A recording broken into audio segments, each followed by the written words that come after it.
Bienvenue dans Cuisine Extrême, l'épisode interdit par le ministère de la Santé. Aujourd'hui, direction une ruelle obscure où l'hygiène est un concept théorique. On commence avec le maître des lieux, Jet Li du café au lait. Oui, Jet Li, mais version street food. Avec ses mouvements de kung-fu, il te verse le café d'une main tout en chassant les mouches de l'autre. Chaque latte est un coup de pied sauté. Le café a peut-être 3 jours, mais t'as l'impression qu'il te réveille 3 vies. Ensuite, le friteur. Le roi de la friture douteuse. Sa poêle, c'est plus une arme bactériologique qu'un ustensile. Il y frit des œufs. Enfin, on suppose que c'était des œufs. Ils sortent tout bruns, tout gluants, avec une petite voix qui crie « Aidez-moi !» Le tout, bien sûr, servi dans du papier journal recyclé, édition 2003.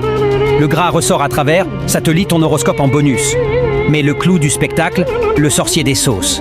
Il te prépare une mixture jaune fluo dans une marmite antique, probablement volée au musée de la Rouille. Puis il rajoute un liquide rouge, qu'on soupçonne être du sirop de grenadine ou du liquide de frein. Ensuite, petit geste pour les végétariens. Il balance des légumes hachés grossièrement, sûrement découpés avec une scie à métaux. Et là, attention, place au chef végé, le seul gars qui te cuisine des légumes avec la grâce d'un DJ en rave party. Il fait tournoyer les poivrons avec son couteau comme s'il invoquait les esprits des carottes perdues. Il les fait danser avec sa louche, façon chef d'orchestre de légumes pas lavés. Et là, bam! Il rajoute une purée mystère. Personne ne sait si c'est du manioc, de la patate ou une expérience ratée de chimiste fou. Il mélange tout, avec sa main nue, bien sûr. Une main qui a vu des choses qu'on n'imagine même pas. On dirait qu'il a échappé à un contrôle sanitaire de la CIA.